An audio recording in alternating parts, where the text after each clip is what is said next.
Hello दोस्तों, कैसे हैं आप सभी। उम्मीद है बहुत बढ़िया होंगे। चलिए और अपनी पढ़ाई को अच्छे से कर रहे होंगे। चलिए तो फिर आज स्टार्ट करते हैं एनसीईआरटी साइंस या फिर केमिस्ट्री कक्षा 10 चैप्टर नंबर 1 रासायनिक अभिक्रिया एवं समीकरण। ठीक है दोस्तों, देखिए जिसे इंग्लिश में केमिकल रिएक्शंस एंड इक्वेशंस कहते हैं। चलिए तो फिर देखते हैं आज। देखिए जैसे कोई पदार्थ है, ठीक, उसमें किसी न किसी तरह का तो परिवर्तन होता ही है। तो परिवर्तन मुख्यतः कितने प्रकार का होता है? मुख्यतः 2 प्रकार का होता है। ठीक है दोस्तों, चलो। और जो पहला होता है वो होता है भौतिक परिवर्तन, फिजिकल चेंजेस। ठीक, ये क्या होता है? देखिए दोस्तों, क्या होता है? पदार्थ में होने वाले ऐसे परिवर्तन जिनमें पदार्थ का रासायनिक संगठन एवं आंतरिक संरचना में कोई परिवर्तन नहीं होता, भौतिक परिवर्तन कहलाते हैं। देखिए इसे समझने के लिए, देखिए मतलब कोई पदार्थ है, ठीक, उसमें होने वाला कोई ऐसा परिवर्तन है जिससे कि उसके रासायनिक संगठन और उसकी आंतरिक संरचना में कोई भी परिवर्तन नहीं होता है, तो उसे भौतिक परिवर्तन कहते हैं। देखिए नोट करके लिखिए, ये परिवर्तन स्थायी नहीं होते, यानी कि ये परिवर्तन एक बार होने के बाद पुनः दोबारा से हो सकते हैं, यानी कि ये स्थायी नहीं है। ठीक, जैसे गलन है, वाष्पन है, संघनन है, हिमालयन है, उद्पातन है आदि। देखिए इसे एक उदाहरण की सहायता से समझा जा सकता है। देखिए जैसे आप पंखे को चलाते हैं, ठीक, तो पंखे को चलाते हैं आप, जैसे ही आप स्विच ऑन करते हैं तो पंखा चलने लगता है। ठीक, पंखा चला और आपकी जैसे ही मन में आया कि इसे बंद करना है, तो पहले पंखा घूम रहा था, अब उसे आपने बंद कर दिया। तो उसको आपने बंद कर दिया, ठीक है, तो उसमें कोई भी उसकी संरचना में, देखिए पंखा पहले जैसा था वैसा ही है। वो पंखे में जो वायर लगे हुए थे वो भी वैसे ही हैं, यानी कि उसकी रासायनिक संगठन और उसकी आंतरिक संरचना में कोई भी परिवर्तन नहीं हुआ। और देखिए इसे भी समझते हैं उसी एग्जाम्पल की सहायता से। ये परिवर्तन स्थायी नहीं होते। जैसे पंखा आपने चलाया, ठीक, चलाने के बाद आपने जैसे ही बंद किया वो बंद हो गया, और जैसे ही आपने पुनः चलाया वो पुनः चल गया। ठीक है, तो उम्मीद है ये भौतिक परिवर्तन आपकी सब समझ में अच्छे से आया होगा। तो परिवर्तन 2 प्रकार के होते हैं, एक तो भौतिक परिवर्तन जिसे मैं आपको समझा चुका हूँ, और एक दूसरा होता है रासायनिक परिवर्तन। देखिए ये इसका ठीक अपोजिट होता है, यानी कि पदार्थ में होने वाले ऐसे परिवर्तन जिनमें पदार्थ के अणुओं का रासायनिक संगठन अथवा अणुओं की आंतरिक संरचना में ही परिवर्तन हो जाता है। यानी कि जैसे कोई पदार्थ है तो उसकी रासायनिक संगठन भी बदल जाएगा और उसके अणुओं की संरचना भी बदल जाएगी, जैसे देखिए मान लीजिए आपके पास दूध है, पहले दूध था, जैसे ही मतलब उसे जमाया तो वो दही बन गया। तो उसके रासायनिक संगठन मतलब पहले वो दूध था, उसकी आंतरिक संरचना भी दूध थी, जैसे ही आपने जमाया वो क्या बन गया? दही बन गया, यानी कि उसकी आंतरिक संरचना में ही परिवर्तन हो गया। ऐसे परिवर्तनों को रासायनिक परिवर्तन कहते हैं। इसमें पदार्थ की प्रकृति व संख्या में ही परिवर्तन हो जाता है। ठीक है दोस्तों, जैसे जल है, हाइड्रोजन से हाइड्रोजन परऑक्साइड बनना। देखिए जैसे जल में H2O था, इसमें हाइड्रोजन के 2 अणु थे और ऑक्सीजन के 2, और जैसे ही इसे हाइड्रोजन परऑक्साइड बना तो इसके हाइड्रोजन के 2 अणु हो गए और ऑक्सीजन के भी 2 अणु हो गए। देखिए जैसे ऑक्सीजन से ओजोन का बनना, इसकी आंतरिक संरचना में ही परिवर्तन हो जाता है। दूध का खट्टा होना, जैसा कि मैंने आपको भी बताया, दूध का खट्टा हो जाता है। तो पहले दूध था, अब वो खट्टा हो गया, तो अब इसे दोबारा से पुनः दूध नहीं बना सकते आप।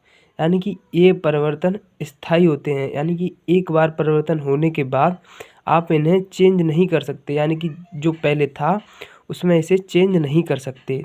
ठीक है, यही होता है रासायनिक परिवर्तन। और देखिए जिसका मेन उदाहरण है जंग लगना, लोहे पर जंग लगना।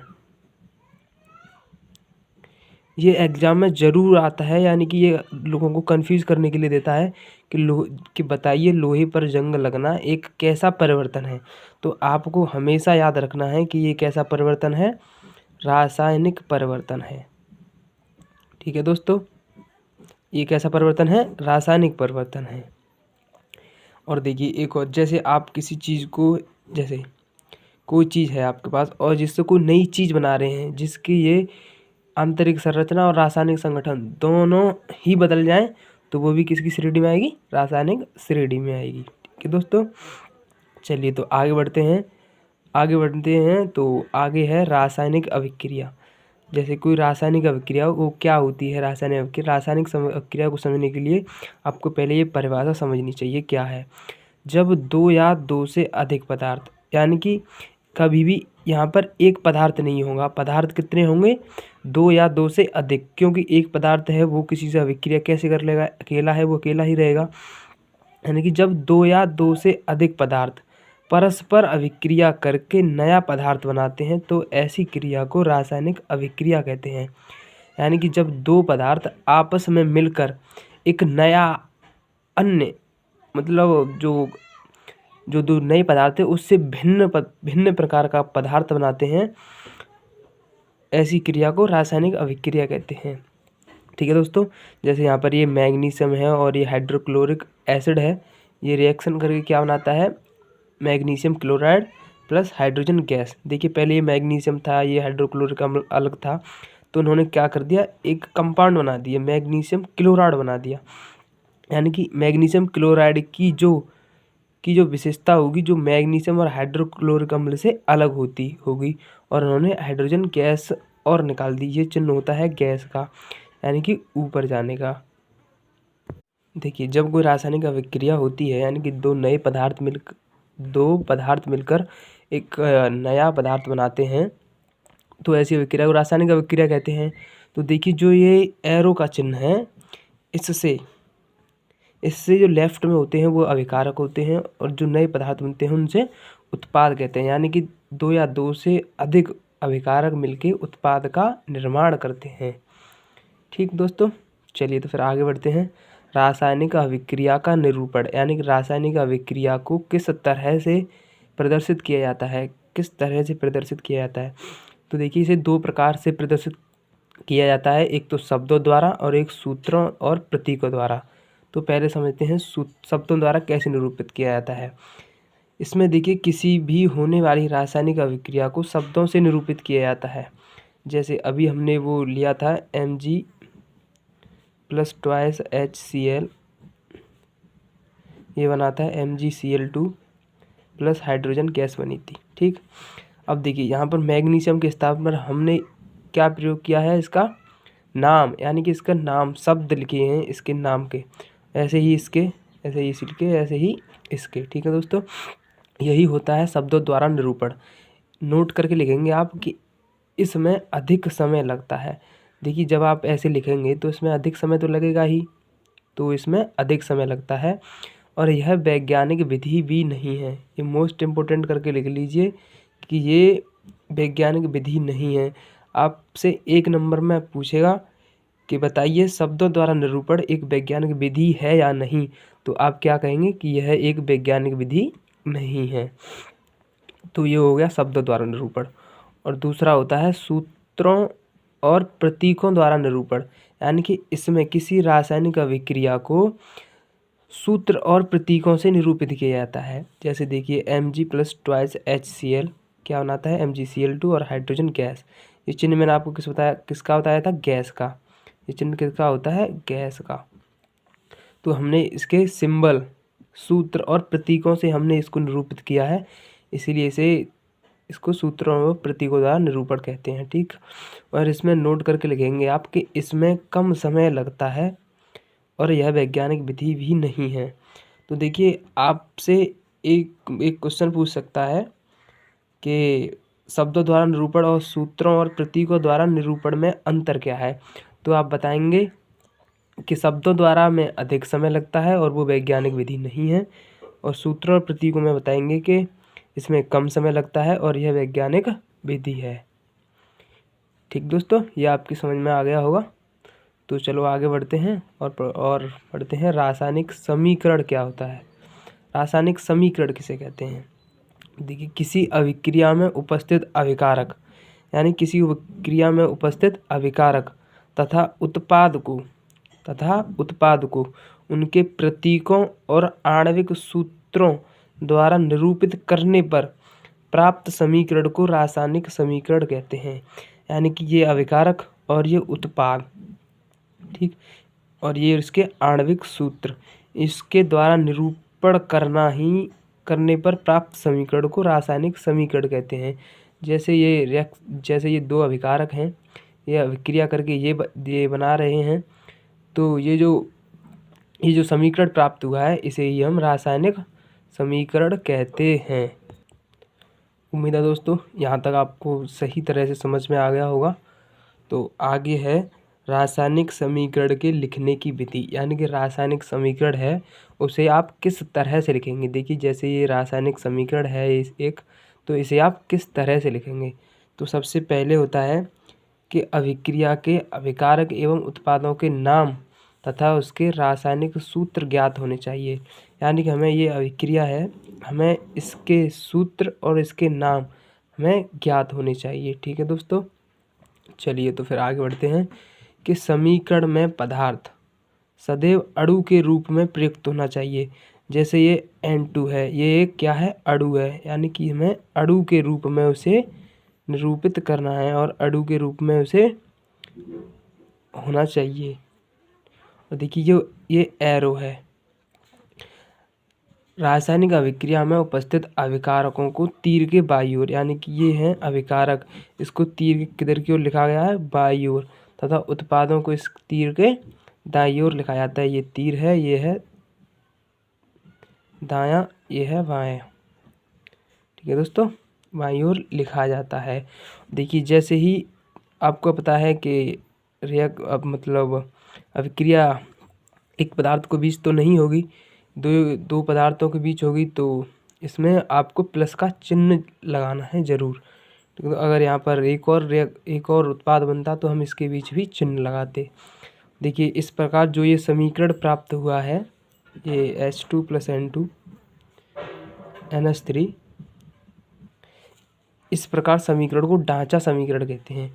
इस प्रकार के जो समीकरण प्राप्त होता है उसे क्या कहते हैं, उसे ढांचा समीकरण कहते हैं, और इसे अंत में संतुलित कर लिया जाता है। ठीक है दोस्तों, अगली वीडियो हम देखेंगे कि समीकरण को, किसी भी समीकरण को संतुलित कैसे करते हैं। ठीक है, चलिए तो फिर आगे बढ़ते हैं। चलिए दोस्तों, तो फिर आगे बढ़ते हैं। अब पढ़ते हैं हम संतुलित रासायनिक समीकरण का महत्व। यानी कि हमने कोई रासायनिक समीकरण हम उसे संतुलित कर रहे हैं तो क्यों कर रहे हैं, उसका महत्व क्या है, उससे क्या फ़ायदा है, क्या नुकसान है, और उसे संतुलित ही क्यों करना है, तो इसे पढ़ेंगे। चलो तो फिर आगे बढ़ते हैं। पहले इसे जानने से पहले समझते हैं हम संतुलित रासायनिक समीकरण होता क्या है, कि संतुलित रासायनिक समीकरण है क्या। तो इसे समझने के लिए आपको ये पढ़ना है पहले कि वह रासायनिक समीकरण जिसके दोनों पक्षों में, यानी कि तीर के दाईं ओर भी और तीर के बाईं ओर भी, प्रत्येक तत्व की संख्या बराबर हो। यानी कि इधर भी कोई तत्व है, जैसे N2 है, और इधर, और यहाँ पर कितने हैं, ये H के कितने परमाणु, 6, तो तत्व की संख्या बराबर होनी चाहिए। यानी कि H के यहाँ पर कितने तत्व हैं, 6, तो इधर भी हमारे 6 ही होने चाहिए। उसे इस प्रकार प्राप्त समीकरण को संतुलित रासायनिक समीकरण कहते हैं। जैसे यहाँ पर N के कितने तत्व हैं, 2, तो यहाँ पर भी कितने हैं, 2, यहाँ पर कितने हैं, 2 हैं, तो 2 या 6 हो गए। यहाँ पर कितने हैं, 3 ये हैं, और 2 का गुणा इसमें होता है, ये भी कितने हो गए, 6। यानी कि ये संतुलित रासायनिक समीकरण है। ये समीकरण कैसा है?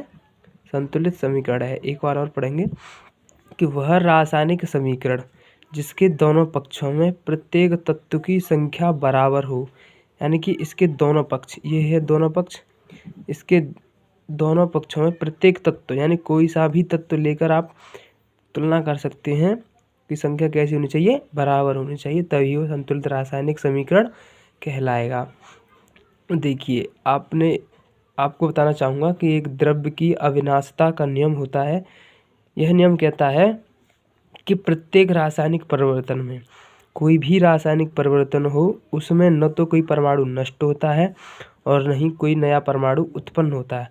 यानी कि जैसे यहाँ पर H2 है और ये N2 है, ये नष्ट नहीं होंगे और ना ही इसमें कोई नया पदार्थ जुड़ेगा, उत्पन्न होता है। अतः हमें समीकरण के दोनों पक्षों में तत्व के परमाणुओं की संख्या समान करनी चाहिए। जब कोई तत्व पदार्थ खत्म ही नहीं हो रहा, दूसरा भी नहीं आ रहा, तो हमें सभी तत्व समान रखने चाहिए, यानी कि जो इतना इधर है उतना ही इधर होना चाहिए। तो इसीलिए हम इसे संतुलित करते हैं द्रव्य की अविनाशिता के नियम को सेटिस्फाई करने के लिए। जैसे यहाँ पर Mg के कितने तत्व हैं? एक। तो यहाँ पर Mg का कितना है? एक तत्व है। और देखिए यहाँ पर, और हाइड्रोजन के कितने हैं? दो। तो हाइड्रोजन के कितने हुए यहाँ पर? दो। और Cl2 के कितने हैं? दो। जिसके आगे दो लगा हुआ है ना, तो ये दो Cl के लिए भी है, तो दो Cl के कितने हैं? दो। तो यानी कि ये संतुलित रासायनिक समीकरण है।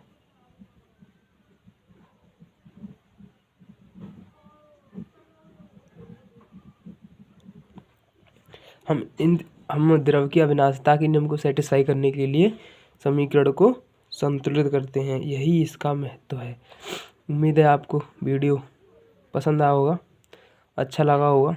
अगर आपको अच्छा लगा तो हमारे चैनल को सब्सक्राइब करके बेल आइकन को ज़रूर दबाएं, जिससे कि हमारी आने वाली वीडियो आपको सबसे पहले मिले। और इस वीडियो को अपने दोस्तों के साथ शेयर करें, कमेंट करें कि आपको वीडियो अच्छी लगी या नहीं लगी। अगर आप हमें कोई सजेशन देना चाहते हैं तो हमें वो सहर्ष स्वीकार होगा। वीडियो देखने के लिए धन्यवाद।